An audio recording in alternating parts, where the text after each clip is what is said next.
20 000 lieues sous les mers de Jules Verne. Biographie de l'auteur. Jules Gabriel Verne, né en 1828 à Nantes et mort en 1905 à Amiens, est un auteur français renommé pour ses romans d'aventure et de science-fiction. Son œuvre, principalement constituée de romans, est souvent centrée sur les progrès scientifiques du XIXe siècle. Jules Verne est le fils de Pierre Verne et de Sophie Allotte de la Fuye, issu d'une famille de navigateurs et d'armateurs. Jules est l'aîné d'une fratrie de 5 enfants. Il passe son enfance à Nantes, où il est mis en pension à l'âge de 6 ans. Il poursuit ses études au collège Saint-Stanislas, puis au lycée royal de Nantes. En 1847, il est envoyé à Paris pour suivre des études de droit, mais il se passionne rapidement pour la littérature.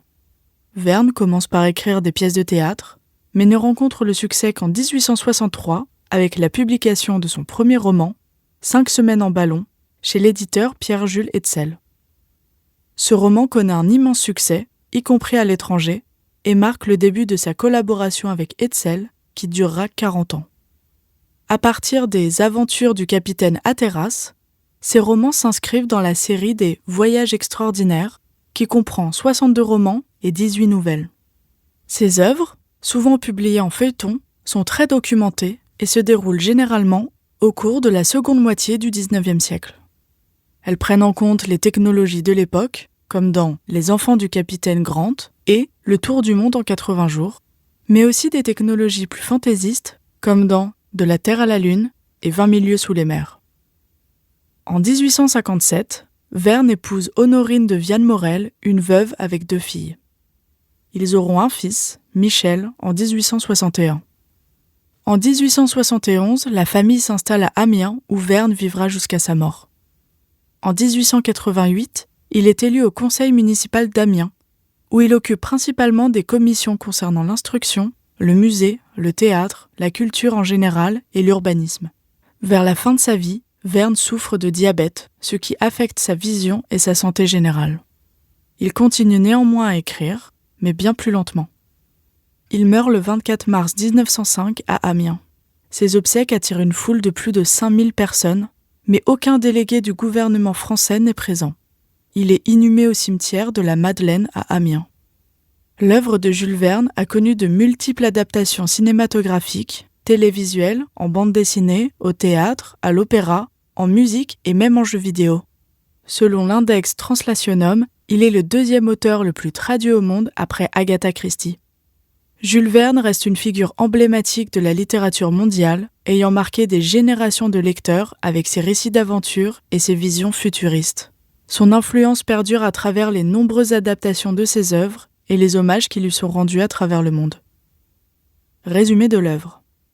Le roman commence avec des rapports de marins et de navires affirmant avoir aperçu un mystérieux monstre marin. Le gouvernement américain organise une expédition pour capturer ou tuer la créature. Le professeur Pierre Aronnax, un éminent biologiste, est invité à se joindre à l'expédition, accompagné de son fidèle domestique Conseil et du harponneur canadien Ned Land. Lors de l'expédition, leur navire, l'Abraham Lincoln, entre en collision avec le monstre, qui se révèle être un sous-marin avancé nommé le Nautilus. Les 3 hommes sont capturés par le capitaine Nemo, le mystérieux et misanthrope commandant du Nautilus. Nemo a coupé tous les liens avec la civilisation et vit sous la mer, explorant les océans et menant des recherches scientifiques. Au cours de leur voyage au bord du Nautilus, Aronnax, Conseil et Ned Land découvrent des merveilles sous-marines. Des trésors engloutis, des épaves de navires, des forêts de corail et des créatures marines extraordinaires. Ils visitent des lieux tels que l'Atlantide, la mer Rouge et même le pôle Sud. Cependant, ils sont également témoins de sombres aspects de la vie de Nemo, y compris sa haine de la société humaine et ses actes de vengeance contre les navires de guerre. Malgré les merveilles qu'ils voient, Ned Land ne cesse de chercher un moyen de s'échapper. Finalement, il trouve une opportunité de fuir lorsque le Nautilus est pris dans un maelstrom qui est un puissant tourbillon. Ils parviennent à s'échapper dans un canot et sont finalement secourus par des pêcheurs norvégiens. Le roman se termine avec Aronnax, Conseil et Ned Land se remettant de leurs aventures et se demandant ce qu'il est advenu du Nautilus et du capitaine Nemo. 20 000 lieues sous les mers est une exploration fascinante des mystères de l'océan et une réflexion sur la science, la liberté et la vengeance. Contexte historique. Jules Verne écrit 20 000 lieues sous les mers dans une période marquée par les progrès scientifiques et technologiques du XIXe siècle. Le roman est publié en feuilleton dans le magazine d'éducation et de récréation entre 1869 et 1870, puis en volume en novembre 1871. Cette période est caractérisée par une fascination pour l'exploration et la découverte, notamment des océans qui restent en grande partie inexplorés. Le XIXe siècle voit également des avancées significatives dans la navigation et la construction navale, ainsi que dans la compréhension des sciences naturelles. Les expéditions marines et les découvertes scientifiques influencent fortement l'imaginaire collectif et les œuvres littéraires de l'époque. Verne s'inspire de ces progrès pour créer des récits de voyages extraordinaires, intégrant des technologies contemporaines et imaginaires.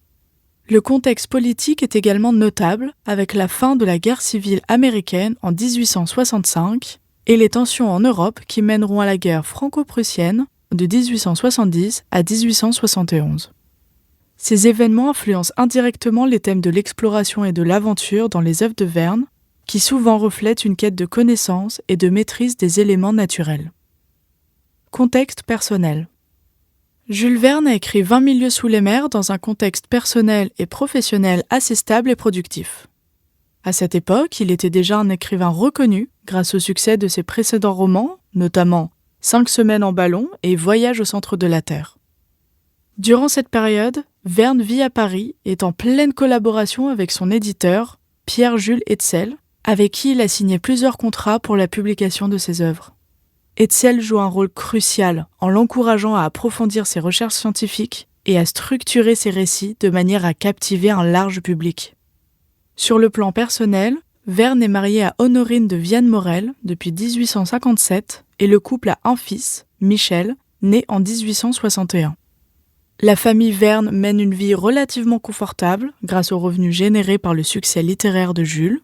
Il réside à Paris, mais passe également du temps à Crotoy, une petite ville côtière où Verne possède une maison et un bateau, le Saint-Michel, qu'il utilise pour ses escapades maritimes. Les personnages. Professeur Pierre Aronnax. Pierre Aronnax est un naturaliste français et professeur au Muséum de Paris. Il est le narrateur de l'histoire. Aronnax est érudit, curieux et passionné par les mystères de la mer. Il est souvent réfléchi et analytique, cherchant à comprendre les phénomènes qu'il observe. Conseil. Conseil est le fidèle domestique du professeur Aronnax. Il est dévoué, calme et possède une grande connaissance des classifications zoologiques. Conseil est également très loyal et suit son maître dans toutes ses aventures. Ned Land. Ned Land est un harponneur canadien. Il est décrit comme un homme robuste, courageux et pragmatique. Ned est souvent impatient et désireux de retrouver sa liberté, ce qui le pousse à chercher des moyens d'échapper au Nautilus. Capitaine Nemo. Le capitaine Nemo est le mystérieux commandant du Nautilus. C'est un homme cultivé, polyglotte et un ingénieur de génie. Nemo est également un misanthrope, ayant renoncé à la société humaine pour vivre sous la mer. Il est souvent sombre et mélancolique, marqué par un passé tragique.